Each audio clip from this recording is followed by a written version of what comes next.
Il n'y a pas un seul moment de votre vie où vous n'avez pas le choix. Jamais en fait. Vous avez créé les circonstances de votre vie, y compris cet espace que vous appelez je n'ai pas le choix. Mais vous avez le choix. Et chaque choix que vous effectuez, chaque décision que vous prenez, chaque pensée que vous avez, chaque mot que vous prononciez est une annonce et une déclaration de qui vous croyez être et de qui vous choisissez d'être. Tout acte est un acte d'autodéfinition.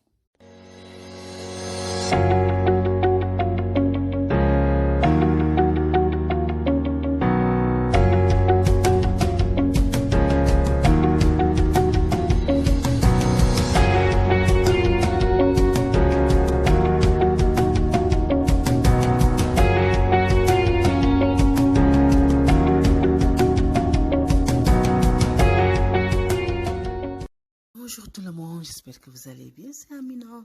Je viens aujourd'hui pour une nouvelle vidéo, bienvenue sur notre chaîne.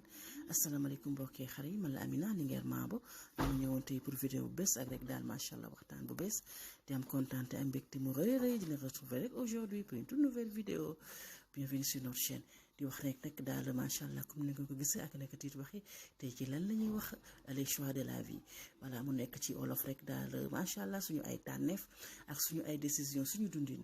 Voilà mais nag daal balay vidéo di commencé dama leen di ñaan ngeen nekk ci duut ci boobu les boutons képp ku ci abonné wu rek daal macha allah ci Amina Linguère Mabo bi maa ngi lay ñaan nga nekk ci duut ci boobu les boutons képp ku ci vidéo bi neex tam maa ngi lay ñaan nga like ko bu ngeen ci commencé.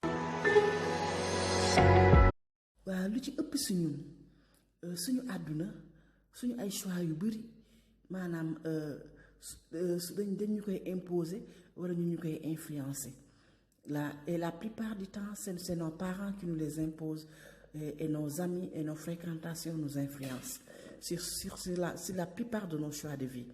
Voilà, parce qu'il faut dire que les parents, surtout les parents africains et surtout même sénégalais, dañuy jël emprise du bëri seen ay doom de ce fait qu'en général ils pensent que ñoom rek ñoo xam wala ñoom rek ñoo gis li baax seen doom lu baax seen njaboot voilà et c'est pas toujours le cas. C'est pas toujours que tu as fait le bon choix pour tes enfants. C'est pas toujours le cas. Donc c'est pour ça que maanaam xale bi fekkente ne xale la amul problème mun nga ko jëlal yenn choix mi mun nga ko teete mais itam bu demee nag ba nekk majeur et vacciné am na yoo xamante ne nii moom moo koy moomal boppam am na yoo xamante ne nii ça doit c'est ses choix personnels. Mais des fois fii au Sénégal la plupart de nos parents dañuy teg en plus bu nga xamante ne nii ñoom dañu bëgg a décider à notre place dañu bëgg choisir à notre place et ce n'est pas bien te da nga gis par exemple je donne un exemple par exemple te da ngay gis benn famille boo xamante ne par exemple supposons que c'est une famille de juristes par exemple le papa est avocat la maman est peut-être que avocate wala peut-être mu nekk leneen léegi nag ils veulent aussi que par exemple tey seen doom tam nekk juge wala en tout cas def liggéey ci justice. Peut-être que lui il voulait faire la santé par exemple il voulait faire la santé wala peut-être mu nekk un artiste boo xamante ne nii par exemple il veut chanter wala il veut faire des tableaux tout bu ko defee si c'était son rêve c'était sa passion dafay bàyyi loolu dem nekk li nga xamante ne parents yi moom lañ bëggoon mu def ko. Des fois il faut aussi c'est pas les parents les amis des fois dañ lay influencer sur lu bëri wala aussi mu nekk àndandoo yi fréquentation itam ñu lay influencer ci yenn yi donc nit ku nekk da nga war a il faut prendre tes responsabilités être responsable de toi-même xool sa ay rêve xool sa ay vision xool sa ay opportunité am sa ay principe ba nga xamante ne ni kenn du la mën a influencer kenn du la mën a kii ci lu bëree bëri bu ko defee nag après yow nga mën a jël sa ay propre choix mais des fois suñu bàyyee rek parents yi di ñu choisir suñu yenn choix yi wala rek les amis du ñu influencer donc après ça peut mën na indi impact négatif suñu vie mën na indi sax ay échec yu bëri suñu vie donc moo tax tam des fois aussi parents yi war nañ bàyyi xel di bàyyi par exemple xale yi ñuy choisir seen bopp parce que am na ay choix yu am solo am importance yu mag yoo xamante ni nit ki rek majeur bi ay vacciné bi rek moo ko moomal boppam.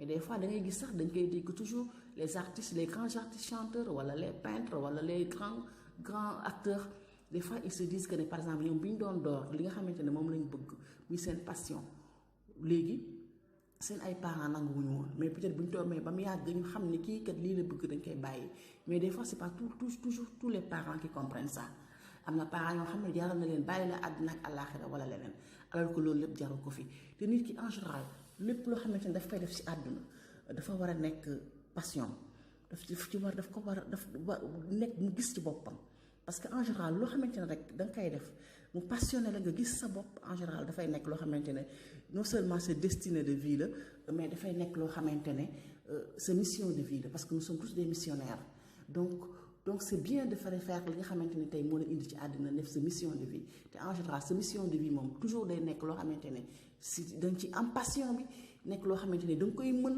nekk loo xamante ne da nga koy bëgg nekk loo xamante ne da nga ciy gis sa bopp en général. ci beneen côté aussi des fois on peut faire des erreurs de choix maanaam des mauvais choix yoo xamante ni dañuy dem ba ci biir ñu xam ne lii erreur la des fois mu am ci échec wala peut-être ñu xam ne lii fa mu jëmee baaxul donc là il faut pas avoir peur de recommencer il faut pas avoir peur de faire un autre choix non il y a des choix de vie yoo xamante ne des fois c'est des erreurs de choix yoo xamante ne ni on peut quand même reprendre à zéro wala avoir une deuxième chance wala leneen parce que tout le monde mérite une deuxième chance et tout le monde a une deuxième chance donc erreur de choix mënul ñàkk ciy dund mais nag boo defee erreur de choix nga def tout pour rectifier maanaam erreur de choix yooyu donc am na ci solo. Faire tes propres choix dafa am solo si dundu doomu aadama faire tes propres choix kenn bañ la ko defal yow nga defal ko sa bopp dafa am solo trop ci suñu dundin voilà kenn am na parce que am na choix yoo xamante ne kenn waruloo ko jëlal yaa ko war a jëlal sa bopp y a des choix yoo xamante ne des choix de décision c'était ça doit être tes propres choix yoo xamante ne personne kenn du la ko jëlal parce que am na décision yoo xamante ne nii tey yow rek yaay dund li ngay dund yow yaa xam li ngay dund yow par exemple maanaam yaa xam li nga bëgg yaa xam fi nga jëm yaa xam say objectif de vie yaa am sa yaa nekk bu fekkee ne da tee une personne de principe kenn du la ko jëlal yow yaa ko war a jëlal sa bopp surtout choix ci vie de couple que ce soit un couple marié ou pas. Si par exemple, supposons, je commence sur par exemple sur les couples non mariés. Si par exemple aujourd'hui tu es dans un couple dont tu n'es pas marié avec la personne, tu es en train de vivre une relation avec cette personne pour préparer à quelque chose de concret, pour que vous préparez à quelque chose de concret. La plupart du temps, ça ne réussit pas. Ça ne termine pas par un mariage. La plupart, je n'ai pas dit toujours, mais la plupart du temps, surtout de nos jours, les relations ça termine toujours par finir ça termine toujours rarement les am relation boo xamante ne ni tey maanaam daf leen di jëmale ci mariage surtout bu fekkente ne relation bu yàgg la surtout bu fekkee relation bu yàgg la donc dans ce cas soo demee yow ba sentir sa bopp ci relation bi alors il faut avoir le choix de sortir de cette relation. bu fekkee ne da nga dem ba nga xamante ni relation bi amul benn espoir pour mu dem concrétiser si un mariage aie le courage de sortir de cette relation même quand on aime la personne parce que des fois da ngay accroché wu ci benn relation boo xamante ni yow daf lay leer ne du la jëmee fenn yow daf lay leer ne jëmeewu la si mariage donc aie le courage de sortir de cette relation même si des fois nga tu aimes la personne. Mais ça ne doit pas t'empêcher de sortir de cette relation. Parce que toi, tu es tout simplement amoureuse. Si tu es une femme. Ou bien tu es simplement amoureux. Si tu es un homme. Ou bien vous êtes tout simplement amoureux. Tous les deux. Amour, qu'est-ce que c'est une relation? Fulla ak fayda. Ak xam li ngeen bëgg. Am sa ay objectifs. Loolu mooy tenir relation. Mais c'est pas parce que vous aimez l'un de l'autre qui va tenir une relation, non. Donc il faut qu'on ait le courage de prendre des choix. Si tu vois que tu es dans une relation toxique, ou bien tu vois que tu es dans une relation, même si ce n'est pas toxique, tu sais que c'est une relation qui t'amène nulle part, alors il faut avoir le courage de sortir de cette relation. Si c'est que tu as côté bi aussi, qui quand même relation, c'est une relation de couple, mais vous êtes mariés. Des fois, il y a beaucoup de gens qui souffrent dans des mariages toxiques. ou bien qui souffrent dans des mariages yoo xamante ne xam nañ ne tôt ou tard ça va vouer à l'échec. Et ils sont en train de perdre leur temps. Peut-être que tu as remarqué que ça ne va pas marcher entre vous et que vous venez juste de faire 1 an. Au lieu de partir, non, tu dis non, je vais rester encore, peut-être que ça va changer. Tu laisses peut-être 3 ans, 4 ans écouler. Vous avez fait 5 ans aujourd'hui de mariage. Rien. Au contraire, ça s'empire de jour en jour. Maintenant, tu te décides alors que peut-être que tu as perdu 3 ans ou 4 ans de ta vie. Alors que tu pouvais partir depuis 1 an ou autre. Donc, tu vas ami tank. Tu vas peut-être ba amotoy tank parce que tout simplement, dem nga si ba njabot. Wala tout simplement, dem nga si ba bañ ne nit ñi naan kii lu tax mu génn ci sëy ba wala leen ñu bari loolu moo leen di tardeel. Vivre pour les gens wala perdre leur temps. Alors que non, ça doit pas se passer comme ça. Je n'encourage pas les gens de divorcer. Non, non, non. Loin de là. Loin de là. Am na sama vidéo yu bëri yoo xam ne ku ko seetaan xam ne j'encourage les gens à rester dans le mariage. J'encourage les gens à se marier. J'encourage les gens à rester dans des relations. Mais si tu vois que une relation ou bien ce mariage ne va nulle part parce que la muy xeeñ ca njëlbéen ba neexul, parce que la ngay dund neexul, parce que la nga xamante ni moom nga cay daj neexul, parce que xam nga ne yow lii demeewu la fenn, alors là il faut s'en sortir. Il faut avoir le courage de s'en sortir. Parce que des fois am na ñoo xamante ne nii waykat ba dafa ne sëy la ka tas fenn si njëlbéen te kenn sëy fayu ko, wala waykat ba tam waxaat ne yàlla dafay jël sa wërsëg jaarale ko ci keneen soo naagoo danga naan kii suma bàyyi damay toro. Loolu des fois bu ñu déggee loolu on pense plutôt à par exemple danga am benn liggéey fenn boo xamante ne ku soo sa bopp nga ragale bàyyi liggéey boobu parce que danga naan bu ma ko bàyyi est-ce que dinaa am beneen. Puis loolu la ñuy gën a focaliser wu ci la baykat ba wax. Mais loolu dafa am aussi ci mariage parce que lu tax mu am ci mariage mooy des fois mën nga nekk ci benn mariage yaakaar ne boo génnee ci mariage bi mënoo am mariage bu gën boobu, wala boo génnee bu la kooku bàyyee mënoo am gën kooku. te en quelque sorte sax pour man c'est une manquance de confiance en soi. Wóoluwuloo sa bopp kon wóoluwoo aussi suñu borom. Mais boo gëmee yàlla dëgg wóolu sa bopp, boo gisee loo xamante ne nii tey arrangé wu la ci bii la sëy, wala loo xam ne nii xam nga ne jëmewu la fenn ci bii la sëy, wala loo xam ne la nga fay dund métti na lool ci bii la sëy, su génn ca nga la génn ca. Mun nga am ku gën kooku, mun nga am lu gën loolu, génn ca nga la génn ca parce que mérité nga lu gën loolu aussi. Mais bu fekkee ne dangay forcer di fa toog parce que yaakaar nga ne boo ci génnee doo am ku gën kooku, wala doo am lu gën loolu, wala peut-être danga jomm loolu, alors là gëmuloo yàlla réellement. da lay bàyyi aussi ak kooku nga continuer yàq sa vie pour rien. Parce que je l'ai dit tout à l'heure, on peut changer son destin, mais il faut le vouloir. Te destin, c'est pas seulement ce que Dieu a décidé pour nous, mais ce que aussi nous voulons pour nous. Ce que aussi nous voulons pour nous. Suñ coobare bopp daf ci am solo de, am na solo trop ci destin. Donc il faut qu'on ait le courage de prendre certains choix. Daf ci am solo.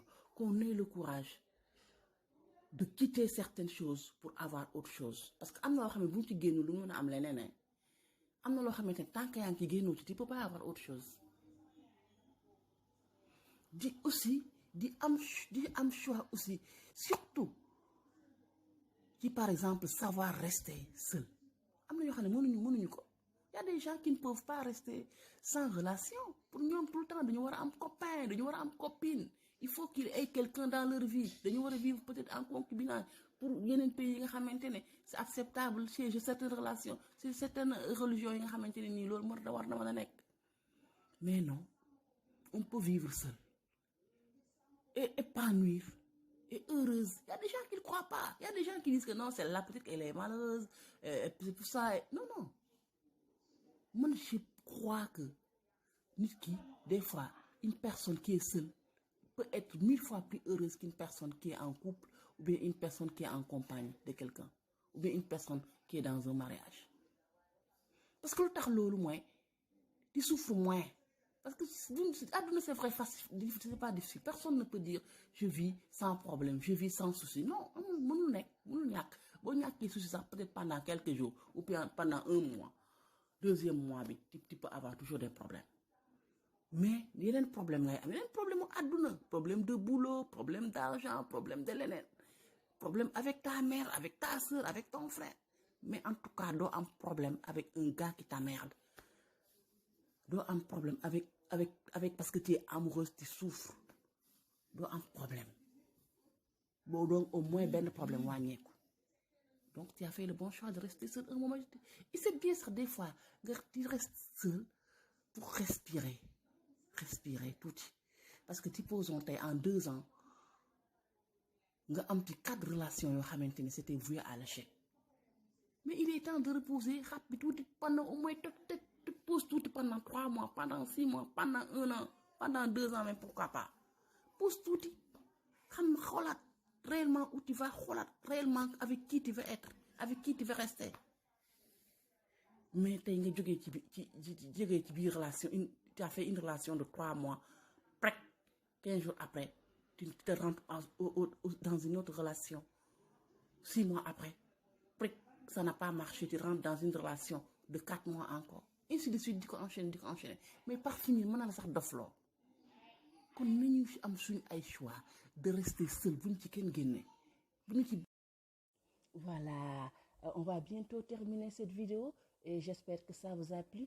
Mais bien avant, je vais faire la dédicace de cette vidéo aujourd'hui. Voilà, je vais parler de la personne à qui j'ai dédié cette vidéo. Donc, à tout à l'heure. Merci beaucoup. Voilà, aujourd'hui, je vais dédier cette vidéo à une jeune femme que j'aime beaucoup, mais qui me la rend aussi très bien. Voilà damay wax ci olof tey nag dama déjee vidéo bi soxna su ma bëgg soxna soo xamante ne dama ko bëgg dama ko sopp loolu moom tam mu delloo ma ko lu bëri bi rek daal macha allah muy rek daal macha allah madame Mbow Khadija Diaw sama copine cousine voilà comme je l'appelle affectueusement voilà tey nag yow laa déjee vidéo bi madame Mbow voilà Khadija Diaw nag dafa nekk rek daal macha allah rakk ju ci man ba pare nekk sama cousine sama copine sama doomu nijaay la yaa papaam ak sama yaay ñoo bokk benn baay voilà mu nekk rek daal macha allah xale bu ma bëgg xale bu ma déggal xale bu ma respecté xale bu ma jox cër rek daal macha allah voilà di ko wax ne rek daal tey madame Mbow yow laa déjee vidéo bi yow ak sa borom ko rek daal macha allah voilà di wax ne rek daal sama tunique bii ma sol ci vidéo bi voilà jëkkëram moo ma ko ñëwal Galas Mbow ma di ko remercier lu bëri rek daal macha allah ci rek daal yor bu rafet bi nga xamante ne moo ngi ko yor sama rakk ji voilà di leen ñaanal rek daal macha allah yàlla bu leen cat jiitu yàlla leen cat seexlu rek daal di leen ñaanal tam rek daal macha allah ci seen sëy bi njaboot gu barkeel parce que dañu nekk couple bu exemplaire couple bu bëggante rek daal macha allah voilà kon sëñ Galas maa ngi lay gën a dénkaat sama sœur bi voilà di pour nga gën koo mën a gën ko protéger rek gën koo yi rek daal macha allah di remercier bu baax soxna Khadija ma petite sœur chérie ma cousine chérie di ko wax ne rek daal macha allah yow laa déjee vidéo bi tey waa di wax ne rek tey lii moo nekkoon vidéo bi di leen gërëm yéen ñëpp di leen sant di leen ziar di leen wax rek daal macha allah ba beneen yoon ci beneen vidéo merci beaucoup.